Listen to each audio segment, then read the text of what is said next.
हम निकल चुके हैं रामेश्वरम के लिए, जो कि बहुत पावन भूमि है। ये देखो अभी जा रहा है पामन ब्रिज पे। ये लेफ्ट साइड में देखो, यही है पामन ब्रिज है, समुद्र का ऊपर जा रहा है। ये आपका इंदिरा गांधी का ब्रिज है, रोड ब्रिज। इधर है रामेश्वरम, जो ये रोड है उसको कनेक्ट करती है।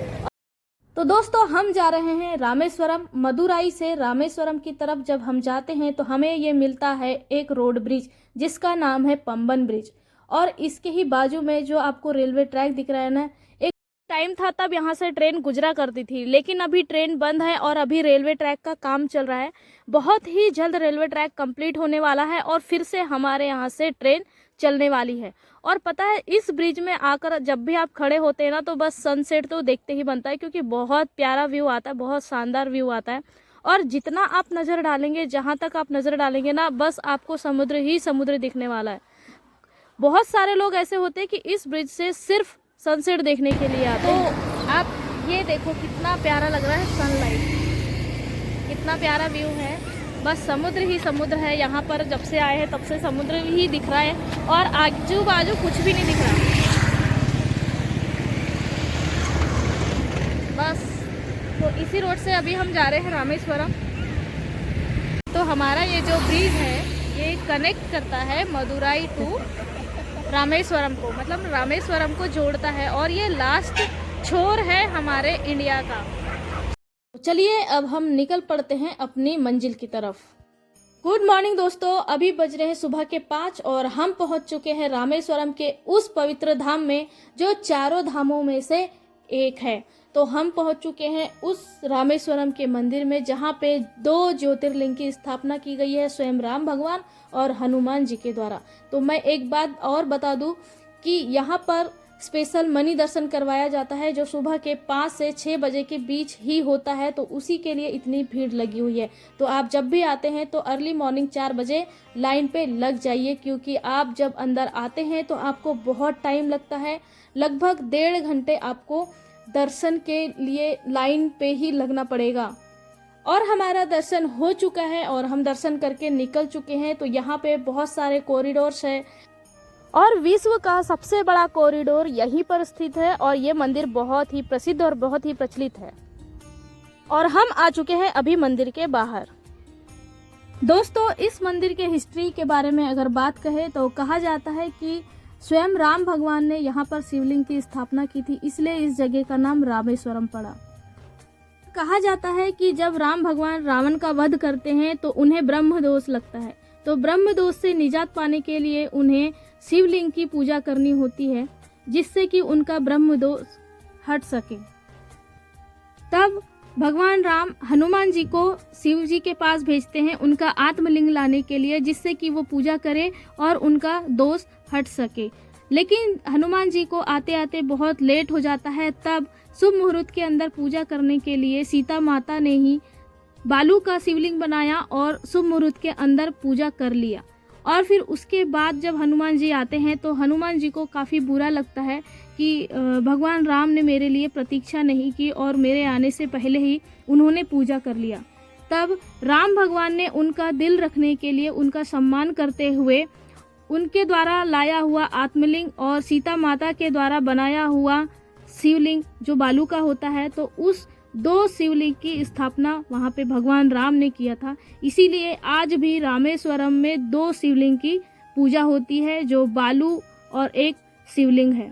तो यही है रामेश्वरम की हिस्ट्री। हमने कर ली है अभी मंदिर के दर्शन, और मंदिर के दर्शन में हम लोगों ने 5:30 बजे लाइन लगाई थी और अभी बज रहे हैं 7 बजे हमको दर्शन मिले भगवान जी के, मतलब शिवलिंग के। और ये मनी दर्शन होता है। तो मनी दर्शन को जो टाइम रहता है सुबह के 5 से 6 के बीच ही होता है, उसके बाद मनी दर्शन नहीं मिलता है। तो यहाँ के लोग सुबह के 4 बजे से ही लाइन लगा लेते हैं मनी दर्शन के लिए। अगर आप जब भी आते हैं तो सुबह के 4 बजे ही आप आ जाना, ताकि आपको मनी दर्शन हो सके।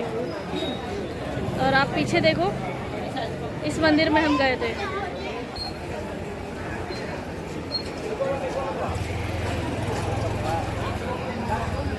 हम चलते हैं स्नान घाट की तरफ। मैं एक एक करके आपको प्रोसीजर बताती हूँ यहाँ का।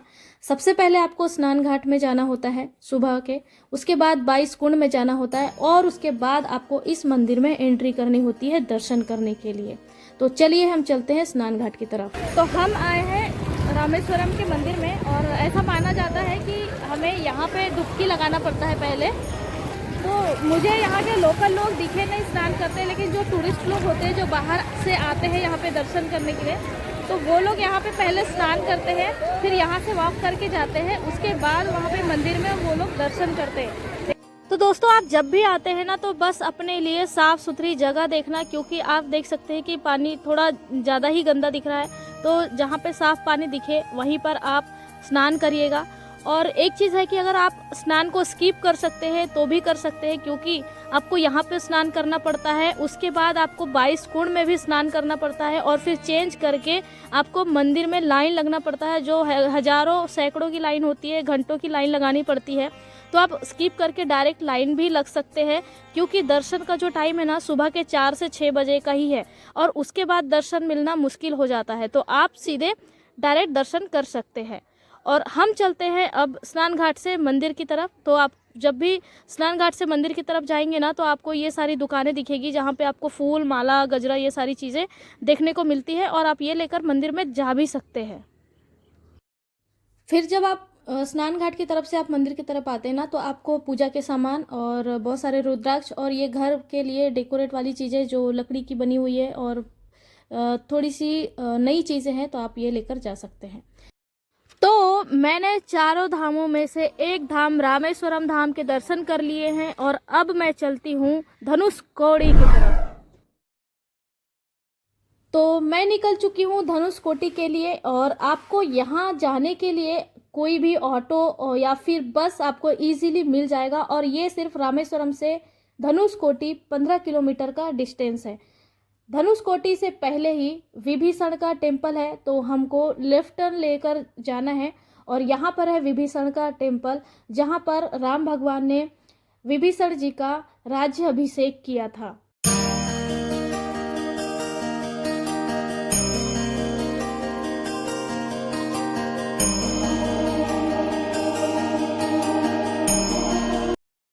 और दोस्तों जब भी आप यहाँ पर आते हैं ना तो आपको इस स्थान से मंदिर दिखाई देगा जिसकी हमने सुबह दर्शन की थी। मतलब आपको यहाँ से रामेश्वरम का वो मंदिर दिखाई देता है। तो यही है विशालकाय मंदिर की झलक। और फिर जैसे ही हम आगे बढ़ते हैं ना तो हमें ये दिखते हैं नारियल, जो 50 रुपए के एक थे। और उसके बाद हम चल बढ़ते हैं विभीषण के मंदिर के अंदर। और मंदिर के अंदर मोबाइल अलाउड है नहीं, तो मैं आपको बता दूं कि अंदर में विभीषण जी की बहुत बड़ी मूर्ति है और उनका जब राज सिंहासन हुआ था ना उसकी एक तस्वीर है। उसके बाद हम बढ़ते हैं इस तट पर और इस तट पे ना माना जाता है कि राम सेतु के टाइम में जिस पत्थर का यूज़ किया गया था ना उस पत्थर की लोग पूजा करते हैं, क्योंकि माना जाता है कि उस टाइम पे जब बांध को तोड़ा गया था तो एक पत्थर हमारे तरफ आ गया है, तब से ही उस पत्थर की अब पूजा करते हैं। और यहाँ पे थोड़ी सी राम सेतु का डेमो बनाया गया है और थोड़ी सी ठीक आगे में एक छोटा सा बाउला बनाया गया है जिसमें उस पत्थर को डुबाया जाता है, लेकिन वो पत्थर पानी में नहीं डूबता और लोग इस पत्थर से आशीर्वाद लेते हैं 10-10 रुपए लेकर। तो आप ये देख सकते हैं कितनी सारी भीड़ लगी हुई है और सब लोग अपने सिर पे लेकर उसका आशीर्वाद ले रहे हैं। एक ही पत्थर है और लोग ऐसे सिर पे रख के मतलब उसकी पूजा करते हैं पत्थर की और सर में रखते हैं। अब देखो तो भाई ये अच्छा भी मानेंगे, लेकिन अब थोड़ा इसको धंधा भी बना लिया है लोगों ने, क्योंकि 10-10 रुपए लेते हैं सिर्फ सर पे रखने का। तो यही वो पत्थर है ना डूबने वाला जब राम सेतु के टाइम पर यूज़ किया गया था। तो चलिए अब हम निकलते हैं। हमने विभीषण मंदिर का दर्शन कर लिए हैं और हम निकल पड़ते हैं धनुषकोडी के लिए। और धनुषकोडी यहाँ से सिर्फ 9 किलोमीटर दूर है। और जैसे कि मैंने आपको पहले भी बताया था कि आपको बस या ऑटो इजीली यहाँ के लिए मिल जाएंगे। कभी ऐसा हुआ होगा ना कि कोई गया होगा तो किसी को बोली फिशरमैन का भी पकड़ के जा रहा है ना। अच्छा, बहुत मुश्किल है इधर। हाँ, इधर से आपका बॉर्डर कैसा देख सकता है समुद्र के अंदर। आप बॉर्डर क्रॉस करेंगे तो वो पकड़ के लेके जाएगा, फिर आप लोग गवर्नमेंट बोल के आप लोग फिर आपको 3-4 दिन में आप लोग भेज देंगे। ऐसा कभी हुआ होगा? ऐसा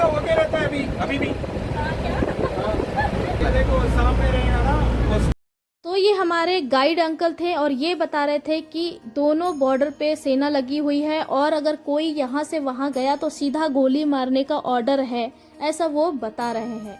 और वो उन्होंने हिस्ट्री के बारे में काफ़ी कुछ बताया। और ये जो है ना, ये एक टाइम पे रेलवे ब्रिज हुआ करता था और एक साइक्लोन आने के बाद यहाँ सब तबाह हो गया, क्योंकि ये एक विलेज, एक टाउन हुआ करता था। और ये है उस टाइम का चर्च जो बहुत ही ज़्यादा अभी चर्चा में बना हुआ है। तो यहाँ पर ना आपको बहुत सारे शॉप मिल जाएंगे ऐसे जो बहुत सारी मोतियों के माला बेच रहे हैं। और इनका दावा है कि ये प्योर मोती है। इनका कहना है कि समुद्र से जो शिप जो निकलती है ना, उसमें से मोती निकाला गया है जो प्योर है और घिसने से भी थोड़ी सी भी हार्श नहीं आती। तो ये 100% श्योरिटी के साथ में ये बेच रहे थे। और फिर जैसे ही आगे जाते हैं ना, तो यहाँ पे बहुत सारे फ्रूट्स मिलते हैं खाने के लिए, फ्रूट सैलेड वगैरह भी मिलते हैं। और यार नवंबर के मंथ में मैंगो मिल रहे थे जो मुझे बड़ा अचरज हो रहा था। और उसके बाद हम फिर थोड़ी सी आगे आते हैं ना, लेकिन एक बात है, आप जब भी आते हैं ना यहाँ पे धनुषकोडी में, तो आपको ह्यूमिडिटी बहुत ज़्यादा होने वाली है। तो फाइनली हम आ चुके हैं धनुषकोडी में, जो बहुत प्रसिद्ध है। हम आ चुके हैं धनुषकोडी में और देखते हैं यहाँ पे कि कितनी सारी कौड़ियाँ मिलती है, कितने टाइप की कौड़ियाँ मिलती है। तो मैं एक बात आप लोगों को बता दूं कि नवंबर के मंथ में इतनी ज़्यादा चिलचिलाती हुई धूप लग रही है, इतना चुभ रहा है, ह्यूमिडिटी अलग हो रही है। तो आप जब भी आते हैं तो थोड़ा सा स्किन केयर ज़रूर करना, क्योंकि यहाँ पर आने के बाद आपको थोड़ी सी परेशानी होगी, क्योंकि गर्मी बहुत ज़्यादा है। नवंबर के मंथ में भी यहाँ पे बहुत ज़्यादा गर्मी लग रही है। बाद हमारे जो इंडिया की जो लैंड है वो ख़त्म हो जाती है। ये लास्ट लैंड है हमारे इंडिया की, धनुषकोडी, जिसके बारे में हम बहुत सुनते हैं, बहुत देखते हैं, यूट्यूब पे वीडियोस देखते हैं और बहुत सारे यहाँ वहाँ से सुनते हैं। तो बस यही है धनुषकोडी। आप पीछे देखो,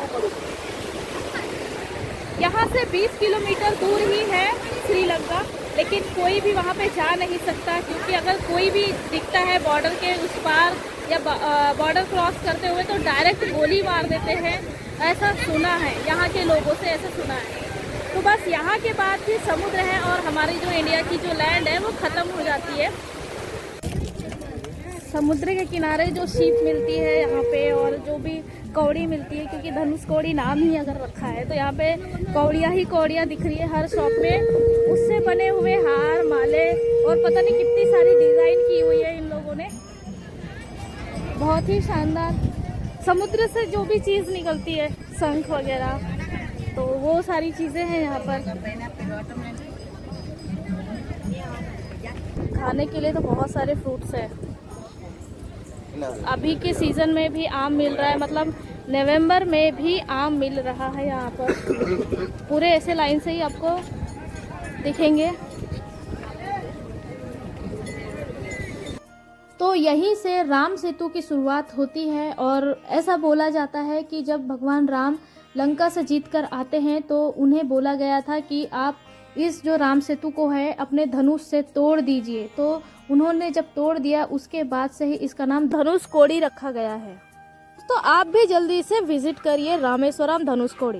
दोस्तों मैं आपको एक बात बता दूं कि हिंद महासागर और बंगाल की खाड़ी यहीं पर मिलन होता है, मतलब दो महासागरों का मिलन इसी धनुषकोडी पर होता है, जो ऊपर से साफ साफ दिखाई देता है। और अगर हम यहाँ से ध्यान से देखें तो हमें यहाँ से भी दिखाई देता है। प्रकृति की सुंदरता आपको यहाँ से दिखाई देती है। के बाद मुझे पता चला है कि यहाँ पर पहले टाउन हुआ करता था, पहले विलेज हुआ करता था, लेकिन बहुत बड़ी त्रासदी आने के बाद, बहुत बड़ा साइक्लोन आने के बाद ये जो विलेज है, ये टाउन है, ये डूब गया पूरी तरह से और यहाँ पे पूरा पानी भर गया है। वरना यहाँ पर एक अच्छा खासा गांव बसता था पहले के टाइम पर, और कहा जाता है कि यहीं से राम सेतु की शुरुआत थी। और जब आप यहाँ पर आएंगे ना तो आपको इस दूरबीन से आपको श्रीलंका दिखाते हैं इस पॉइंट से, और आपको सिर्फ 10 या 20 रुपए आपको पे करने होते हैं और आपको दूरबीन से श्रीलंका दिखाया जाता है। तो जब आप पीछे साइड में देखिए आपको दो पानी का कलर दिखाई दे रहा है, तो यही है ब्लू ओशन, हिंद महासागर और बंगाल की खाड़ी का मिलन। उसके बाद हम आते हैं इस जगह पे जो आज के टाइम पे सबसे ज़्यादा चर्चा का विषय बना हुआ है। इसको आज घोस्ट टाउन के नाम से जाना जाता है और माना जाता है कि ये पहले एक बहुत बड़ा विलेज, एक बहुत बड़ा टाउन हुआ करता था, लेकिन 22 दिसंबर 1964 को बहुत बड़ा साइक्लोन आने के कारण ये पूरा एरिया समुद्र के अंदर ढह गया और माना जाता है कि पूरे 1800 लोग इसमें मारे गए थे। उसके बाद से इसको घोस्ट विलेज के नाम से जाना जाता है और आज भी यहाँ पर शाम के बाद किसी को भी रुकने की परमिशन नहीं है। संध्या होते ही यहाँ से हर कोई चला जाता है, यहाँ पर किसी की भी रुकने की अनुमति नहीं है। यह हमारे इंडिया की सबसे लास्ट ज़मीन, सबसे लास्ट भूमि है और कहा जाता है कि यहाँ पर ही हमारे इंडिया की सबसे लास्ट और सबसे पुरानी ट्रेन आया करती थी और सबसे लास्ट रेलवे स्टेशन भी यही हुआ करता था। दोस्तों, वीडियो अच्छी लगी तो लाइक, शेयर, कमेंट और हाँ, इसी तरीके का वीडियो चाहिए तो आप चैनल को सब्सक्राइब कर दीजिएगा। मिलते हैं नेक्स्ट वीडियो पे।